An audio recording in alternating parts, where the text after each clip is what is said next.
Dengue প্রতিরোধে গাপ্পি মাছ চাষ, জেলায় কর্মসংস্থানের উদ্যোগ মৎস্য বিভাগের। রাজ্য স্বাস্থ্য দপ্তরের মানচিত্রে পূর্ব মেদিনীপুর জেলা অন্যতম ডেঙ্গি প্রবণ জেলা হিসেবে চিহ্নিত রয়েছে। পূর্ব মেদিনীপুর জেলায় এবার ডেঙ্গি রোধের জন্য বিশেষ উদ্যোগ নিয়েছে প্রশাসন। আর ডেঙ্গি রোধের বিশেষ উদ্যোগ জেলায় কর্মসংস্থানের পথ খুলে দিল। গরম পেরিয়ে বর্ষাকাল দরজায় কড়া নাড়ছে। বর্ষাকাল মানেই ডেঙ্গির প্রকোপ বেড়ে ওঠে। আর ডেঙ্গি রোধ বা ডেঙ্গি দমনের একাধিক উপায় গ্রহণ করে প্রশাসন, যার মধ্যে অন্যতম হলো শহর এলাকার পাশাপাশি গ্রামীণ এলাকার ড্রেন ও খাল নালাতে গাপ্পি মাছ ছাড়া হয়। কারণ গাপ্পি মাছ মশার লাভা খেয়ে মশার বংশবিস্তার রোধ করে।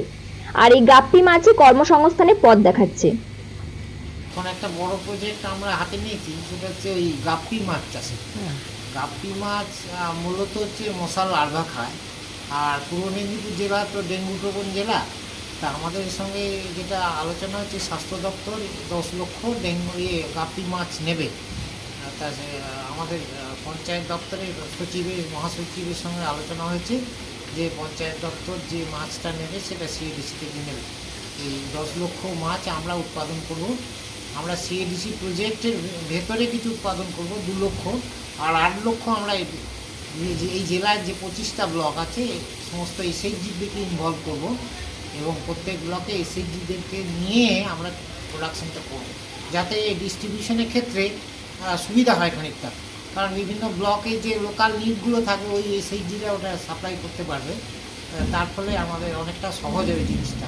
আর এসএইচজি গ্রুপগুলো এগুলো প্রত্যেকটা দাম মূল্য সাধারণত 1 টাকা থেকে 1.5 টাকার মধ্যে হয়। কারণ 10 লক্ষ মাছ উৎপাদন করলে 10 থেকে 15 লক্ষ টাকার মতো আয় হবে, যার জন্য উৎপাদন খরচ হয়তো খুব মিনিমাম, হয়তো 1/3 উৎপাদন খরচ যাবে। 15 লক্ষ টাকা যদি আয় হয় হয়তো হার্ডলি 5 লক্ষ টাকা উৎপাদন খরচ যাবে, এই যেটা ইনফ্রাস্ট্রাকচার সিড ফিড সবের জন্য। এই 5 লক্ষ টাকা ইনভেস্ট করে 15 লক্ষ টাকা যে 10 লক্ষ টাকা যে লাভ হবে প্রফিট, সেটা আমাদের এই এসএইচজি গ্রুপগুলোই পাবে। মানে মহিলা এসএইচজি গ্রুপের মহিলারাই পাবে, কারণ তাদেরকে দিয়ে যেহেতু এরকম করাবো।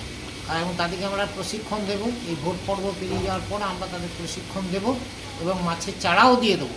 তারা কেবল একটা ইনফ্রাস্ট্রাকচার বলতে চৌবাচ্চা বানাবে, চৌবাচ্চা মাটির চৌবাচ্চা তাদের পলিথিন পেতে দেবে, তার মধ্যে জল ভরে দিয়ে মাছ ছাড়বে এবং অল্প খরচ অল্প ফিড দেবে। ওই কিছু কেনা ফিড দিল, আর কিছু হয়তো ভাত রুটি এই ধরনের জিনিস যেগুলো বাড়িতে ওয়েস্ট পড়ে থাকবে সেই খড়গুলো দিল, তার সঙ্গে অ্যাডিশনালি কিছু প্রোটিন ফিড যেগুলো বাজারে পাওয়া যায় কিনতে সেটা দিল। তার ফলে কস্ট অফ প্রোডাকশনটা অনেকটা কম হবে। 5 লক্ষ টাকা আমরা বলছি বটে, কিন্তু দেখা যায় উৎপাদন খরচ হয়তো 2 লক্ষ 2.5 লক্ষ টাকা হবে। তাতে এটা একটা বিশাল বড় মার্জিন ওরা পাবে। এবং এসএইচজি গ্রুপরা আজকে দিনে এনআরইজি এর এখনও কিন্তু কাজ শুরু হয়নি, এতে একটা ভালো উপার্জনের রাস্তা ওরা খুঁজে পাবে। গাপ্পি মাছ চাষের মাধ্যমে একদিকে যেমন ডেঙ্গু প্রতিরোধে ব্যবহার করা যাবে এই মাছ, তেমনই এই মাছ চাষে জেলায় কর্মসংস্থানের দিশা দেখাচ্ছে। কারণ এই মাছ অত্যন্ত লাভজনক, সহজেই চাষ করা যায়। ফলে জেলা জুড়ে ডেঙ্গু দমনে সরকারি উদ্যোগ গ্রহণে স্বসহায়ক দলের মহিলাদের কর্মসংস্থানের পথ খুলে দিয়েছে গাপ্পি মাছ।